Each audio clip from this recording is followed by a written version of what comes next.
Johnson's Wax Program with Fibber McGee and Molly.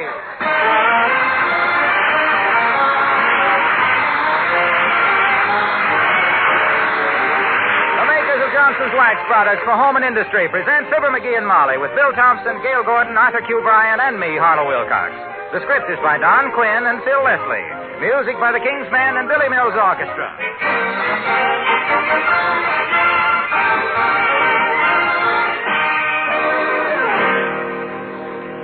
There's only one really modern way to keep your furniture and woodwork brightly polished and protected, and that's with the new Johnson's Cream Wax. You see, Johnson's Cream Wax, unlike old-fashioned polishes, does not contain one single drop of oil. This amazing polish is a combination of highly effective dry cleaning ingredients and fine wax. In one application, Johnson's Cream Wax cleans off all the fingerprints and smudges and leaves the surface gleaming and glowing with a bright and shining luster. Once you've polished your furniture and woodwork with Johnson's Cream Wax, you can keep them clean and glowing with nothing more than an occasional light dusting. There's no doubt about it. Once you've tried this modern wax polish, you'll never go back to old-fashioned dust-catching sticky oil again. Johnson's Cream Wax is the solution for furniture polishing problems. Try it. See how simple it is to bring out the beauty of your home. Look on the bright side, shine up the right side, bring out the beauty of home.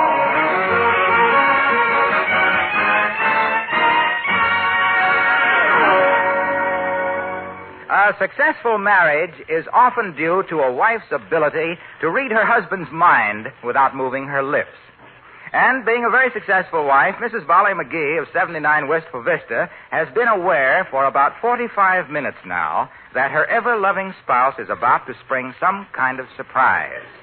As we meet, Fibber McGee and Molly.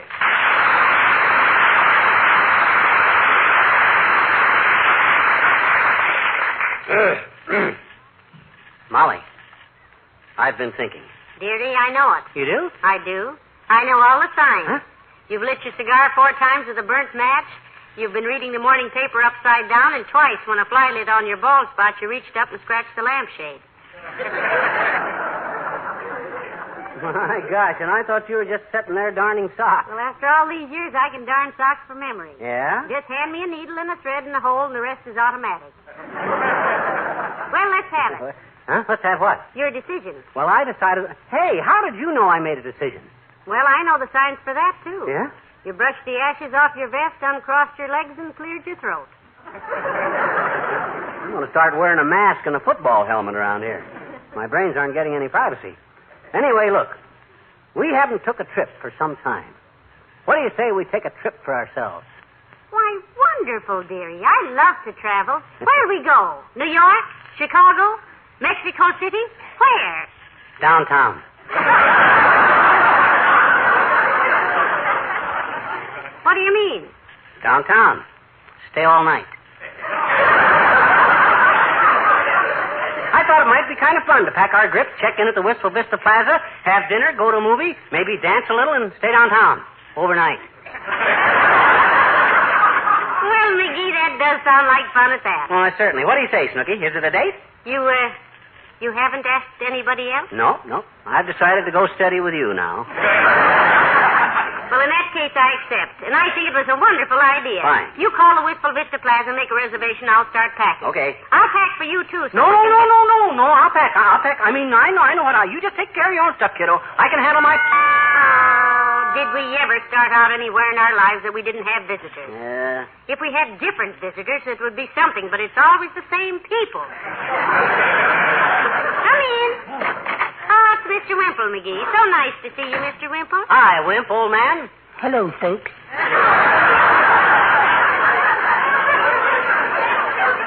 Do come in and sit down for a few seconds, Mr. Wimple, and chat. Sorry we haven't got time for more than that, Wimp. Packing up for a little trip.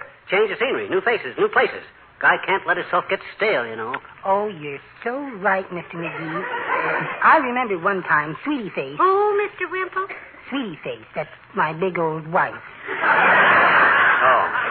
Oh, yes. I remember one time, Sweetie Face wanted to take a little trip. Wallace, she said, where do you think I ought to go?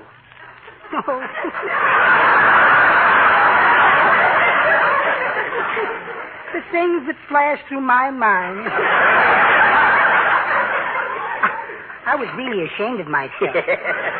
What'd you finally suggest? Well, I finally said, well, sweetie face, it depends on what you want. If it's rest and relaxation, why not buy a raft and try floating to Hong Kong?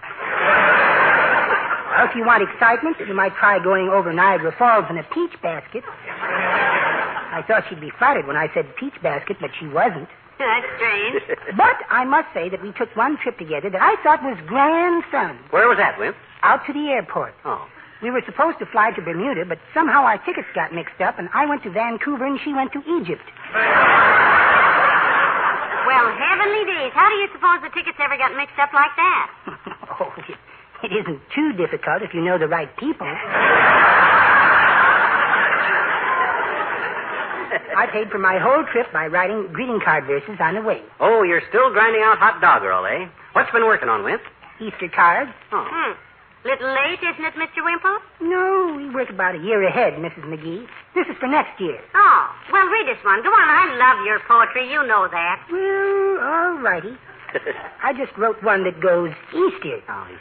Oh, Easter always comes in spring when weather is the most uncertain and blue of sky is often seen through slits and cloudy, silky curtain. Oh, isn't that nice. lovely? Thank you. There's another verse. Oh. My big old wife makes me go out in rain or sun to wine and feast her, and that is why, if wet or dry, I always have my big sou'easter. Well, I hope you have a nice trip, folks. Goodbye.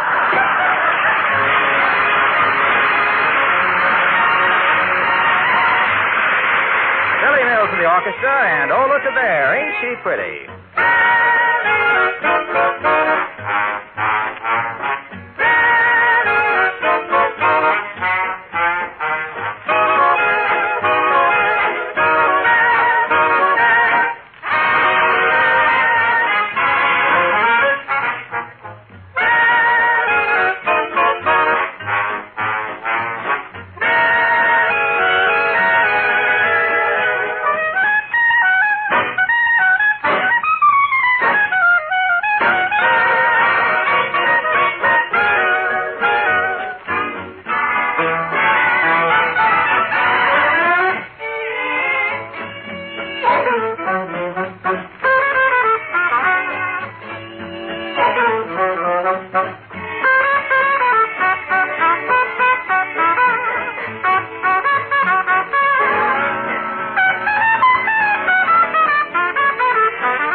McGee. I'm only taking an overnight case.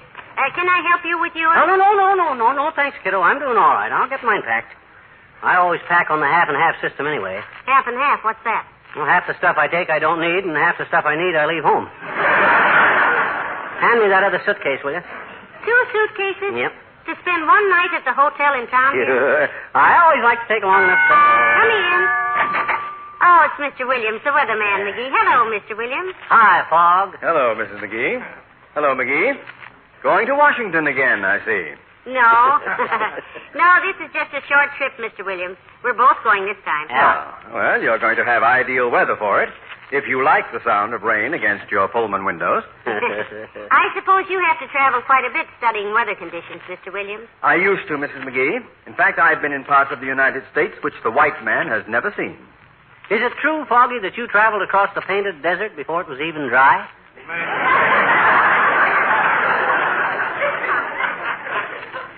No. Oh. No, that is not true, McGee. I didn't think it. But,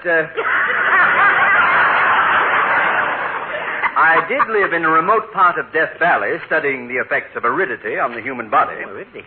Had rather a bad time, too. Got caught in a sandstorm and lost all our food supplies. Heavenly days. What'd you do? Well, we spent 10 days struggling across the desert on foot. Finally, more dead than alive, one of our party managed to catch some fish. Oglesby, that was. Caught some fish in the desert? Yes. A Union Pacific train went by, and the dining car steward threw us a few cans of salmon.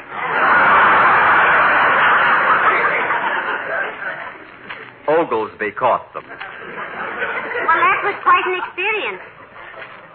Is Mr. Oglesby still with the Weather Bureau? No, Oglesby, I'm sorry to say, left the Bureau under somewhat unfortunate circumstances. Huh? He was stationed in Los Angeles, and one May he predicted snow. Oh. He predicted snow in Los Angeles? It's a wonder they didn't lynch him and throw his body to the snarling real estate dealers.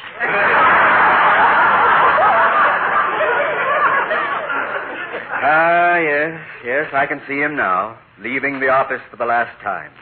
As he walked away through the orange trees, his head bowed against the snow. By the way, where did you say you were going? To tell the truth, Mr. Williams, not any place. We're just checking in at the Wistful Vista Plaza so we can have dinner downtown, see a show, and spend the night out. Yeah. Oh, I see. Good hotel, the Plaza. Yeah. I had rather an amazing experience there during the war. You did, Poggy? What happened? I got a room. Well, enjoy yourselves. Good day. So long, Poggy. Well, come on, Molly. Let's go.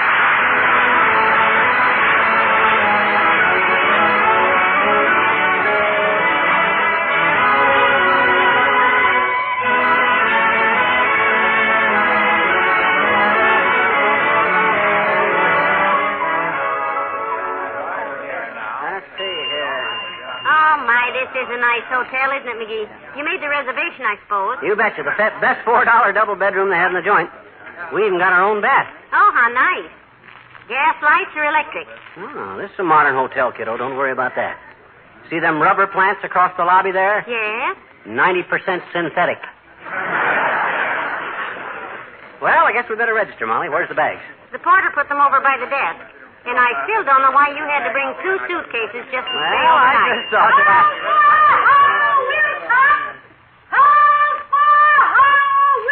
My goodness, McGee, they're paging Mr. Wilcox. If that kid is a page, he must be folded. And if Harlow Wilcox... Boy. Over here, boy.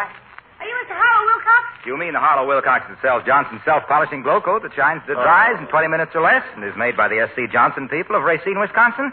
Yes, I'm the one. Well, I wouldn't know about that, sir. The bell captain just said to page Mr. Harlow Wilcox.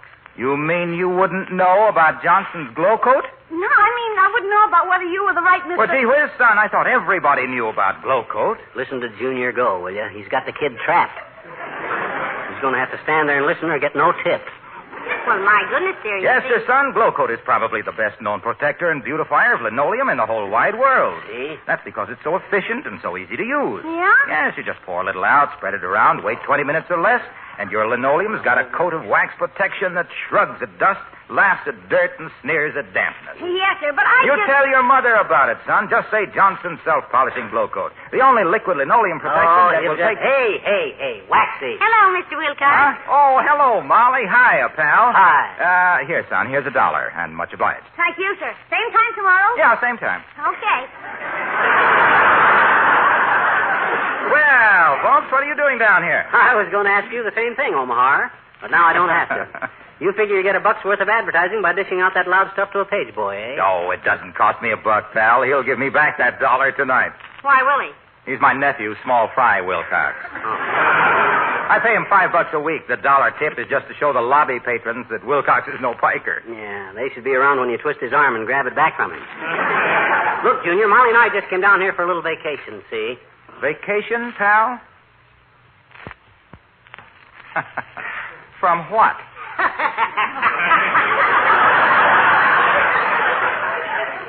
Well, as long as you're asking, Omaha, from a certain salesman. Salesman? Is that a hint, pal? Sounded like it to me, Mr. Wilcox. Well, I can take it. Have fun, kids. So long. Bye, Mr. Wilcox. Yeah. Well, come on, Molly, let's register. Oh, hey, Bud, you got a room for me? My name is McGee. No, sir, I haven't.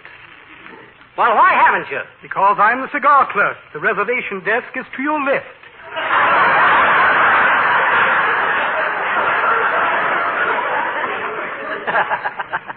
I had the wrong counter, I think. Hi, Bud. My name is McGee. I phoned for a reservation a couple hours ago. What was the name, sir? McGee, Fibber McGee, Mr. and Mrs. Just a minute, sir, and I'll check. How do you spell that, please? Big M, small C, capital G, double E as in G. Willikers. I see. Well, just be patient, Mr. Willikers. I'll try to take care of you in a moment. The name is McGee. Yes, Madam McGee. I'm checking. I love this. The guy looks at all the books, studies the room charts, scratches his neck, and all the time he's got enough empty rooms upstairs to take care of all the oil promoters in Arabia. Why, if I was a hotel man, I'd hire Doc. Hey, Molly, there's Doc. Oh, hello, Doctor. Somebody sick in the hotel? Hello, McGee. Hello, Molly. No, I just come through the lobby here on my way to the drugstore. It's a shortcut from my office. Oh, you're full of shortcuts. Yes, besides, I'm the house physician. And if you don't mind my saying so, Doctor, I think you're the ideal type for a house physician. Thank you, my boy. What makes you say that? Oh, I don't know. I think maybe it's because from the rear you look kind of like a house physician.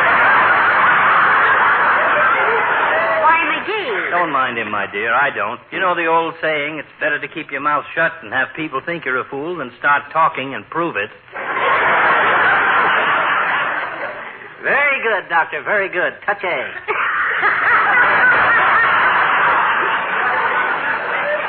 That's one of your own original sayings, I presume. Because I'm sure that it's just a coincidence that my great-grandmother embroidered it into a wall motto. Well, the doctor didn't claim it was original, McGee. He just said it was an old saying. That's right. The ability to quote from the classics is one mark of an educated man. But little Sir Numbskull here wouldn't know about that. No, I don't know about that. Is it true, Gruesome, that the day you graduated from the 8th grade, you walked across the street and voted?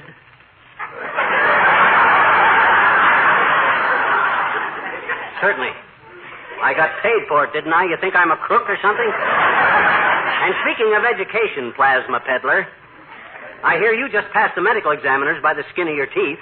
They asked you to describe the bone structure of the elbow, and you said it was just a knuckle in your arm.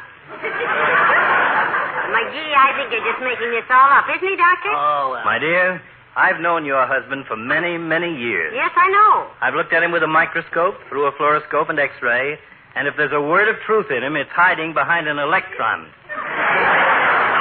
Well, I've got to be getting off to the drugstore. Need some medical supplies, do you, Doctor? No, but somebody just told me the pinball machine's out of whack, and it's paying off like crazy. Well. That thing owes me $76.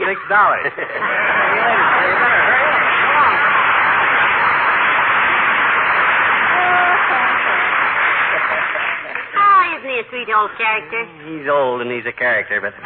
Hey, Bud, you found my reservation yet? What was the name, sir? The name is still McGee, Mr. and Mrs. Fibber McGee. Oh, yes, certainly. Just sign here, please. Thank you. Now, how long will you be with it, Mr. McGee? Just overnight, Bud. Hardly long enough to learn which hot water faucets the cold water runs out of. Hey, is there a shower in our room? Well, there was for a while, sir, but so many people complained about it that we moved it into your bathroom. Oh. We'll find it in there. Front. Boy, show Mr. and Mrs. McGee to 733. I sure will, Mr. Crabshaw. Just follow me, folks. Huh? Well, I'll be doggone. Hello there, kids.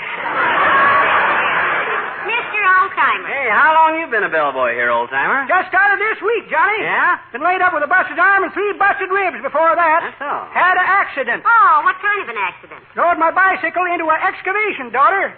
The danger sign fell onto my neck, and I got all cut up from the glass on them lanterns. Well, my gosh, old-timer, if there was danger signs and lanterns all around, how come you hit the excavation? Johnny, back in 1903, my daddy took me onto his knee, and he says, Lancelot, he says. Oh, is your name Lancelot? No, Lancelot was my brother, but Daddy was kind of nearsighted. Anyway, he sets me onto his knee, and he says, real solemn, son, he says, this is an election year. And in an election year, you don't believe anything you see, read, or hear. Oh. So when I seen all them danger signs, I thought it was just propaganda. Well, come on, kids, I'll whoop you.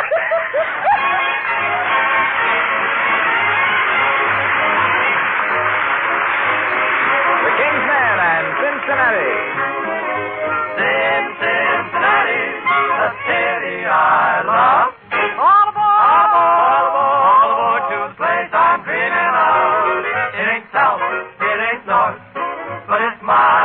drive forth. It's a joy, it's a whirl for a boy and a girl.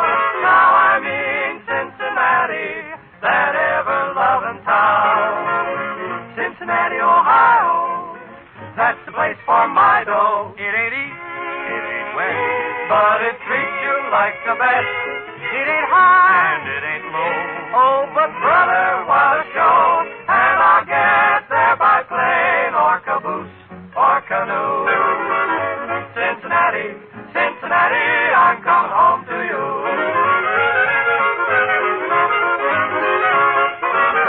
I left my heart back in Ohio, and there it waits for me. Get out the firehouse band and shout over the land. Here I come a-humming right home to you. Let me go to that spot, and I'll show you what's what. Let me live in the block where those riverboats dock. Now I mean Cincinnati, that ever-loving town. Cincinnati, Ohio, that's the place for my dough. It ain't old, but it's class. It's like gold instead of brass. I won't roam for a change. It's my home on the range, and I'll get there by plane or caboose or canoe. Cincinnati, Cincinnati, I'm coming home to you.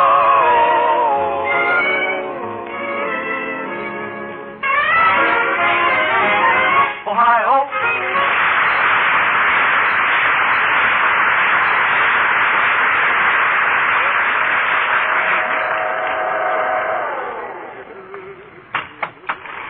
Here we are, kids. 9th floor. Follow me. Okay. Turn left down the corridor here, kids. Now, wait a minute, Mr. Oldtimer. Hey! I thought our room was number 733. Let me look at the key. Yep, 733. Then why did we get off here on the 9th floor? Well, Johnny, we had a Legion convention here last year, and ever since then, the 7th and 8th floors have been missing. 733 is now on the 9th floor. Moved everything up. Why don't you carry one of those suitcases? I'm not one to interfere with a guy that's trying to make an honest living. Thank you, son. How long you kids gonna be with us? Oh, just overnight. Overnight? What's all the luggage for? Gee, Minnie, I spent 3 years in the CBs with less luggage than this here. Well, you know me, old-timer. When I travel in comfort. I figure I don't have to lug them bags, so why not take plenty? So I take plenty. Here we are, kids. 733. Here for you, daughter. Well, thank you. My, what a nice room. Yeah, very comfortable, old-timer. Them walls are painted a very pretty color. Incidentally, you almost never see wallpaper on hotel rooms anymore. Why is that? Oh, guests are too light-fingered, Johnny. They used to peel everything off and take it home with them. Oh, Oh. They used to steal the wallpaper? Used to steal everything, daughter. And what do I mean used to? They still do. Well, I'll see if I get plenty of towels and soap, kids, and open a couple of windows. Oh, dear. Isn't this fun, McGee? Shall I unpack your suitcases for you? No, please. I'll unpack it. You just take care of your own stuff, kiddo. I'll unpack for myself. Well, all right. I was just trying to be helpful. Nice furnishings, aren't they, McGee? My, what a beautiful settee. Hey, you know, I had a settee just like that when I was a kid. You did? Yeah, and I had me a setter pup named Sam that used to sit on the settee while I ate it. You never told me about your setter pup, McGee. I never told you about Sam, the setter that sat on the settee. You never did. Well, gee whiz. Well, sir, we had this setter pup, Sam, see, and he was just like one of the family. In fact, any time we went out, we always hired a sitter to sit with the setter, and the sitter would sit on the settee, see? But Sam likes to sit on the settee, too, like any other setter likes to sit, of course. And as soon as the sitter came to sit with the sitter and the setter would both set sail for the settee. Where Sam, the settee sitting setter, and his settee sitting setter sat sideways, snarling and scowling and sitting there staring. Well, I guess that's everything, Johnny. Yes, sir, I guess that is everything, Johnny. Yeah? If you want anything else, just call the bell captain and ask for number 18. That's me. Number 18. Yep, used to be number 19, but I got demoted. What for? Lady calls the bell desk and says she wants a boy to take her dog out for a walk. Yeah? I says, what kind of a dog is it, lady? And she says, Pete. And I says, I can't, your cransom's too high. Well, call me if you need it.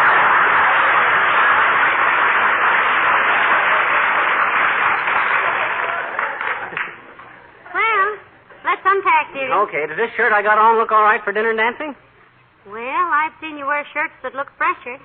Maybe you'd better take a clean one out of your suitcase. I haven't got a clean one in my suitcase. What? And 2 full suitcases with you? Yeah, I just noticed this morning I've been forgetting to put them in the laundry. This one I got on is my last clean one. What are you going to do? Our laundry won't get them back to you for 3 weeks. Yeah, I know. Why do you think we came to a hotel? Hello, room service, please. I'm not hungry or thirsty, dearie, if that's what Hello, you're calling. room service? How soon can I get some laundry back? 24 hours, eh? That's fine. Well, send right up to 733 for 2 suitcases full of dirty shirts. Thanks. Well, kiddo, shall we get ready to... Hey, Molly, where are you going? Where am I going? Huh? I'm going to run home and get the rest of the laundry.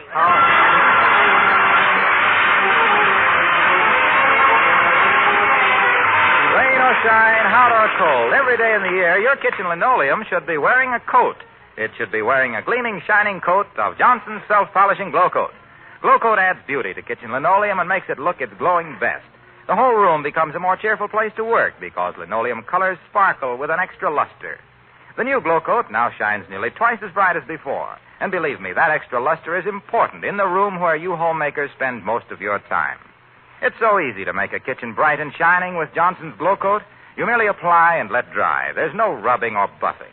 And that protective film of wax can be kept spotlessly clean by an occasional wipe or two with a damp cloth. Yes, friends, for shining beauty, for protection, for ease in cleaning, your linoleum should be wearing a coat of Johnson's self-polishing Glow Coat. It really brings out the beauty of your home. Look on the bright side, shine up the right side, bring out the beauty of all.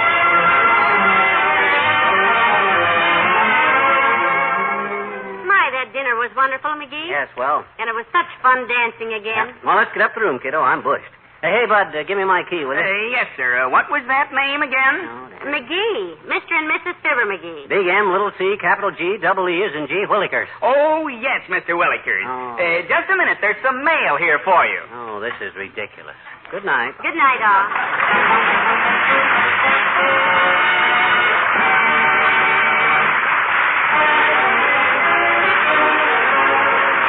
The makers of Johnson's Wax Products, Racine, Wisconsin, bring you Fibber McGee and Molly each week at this time. Be with us again next Tuesday night, won't you? Good night.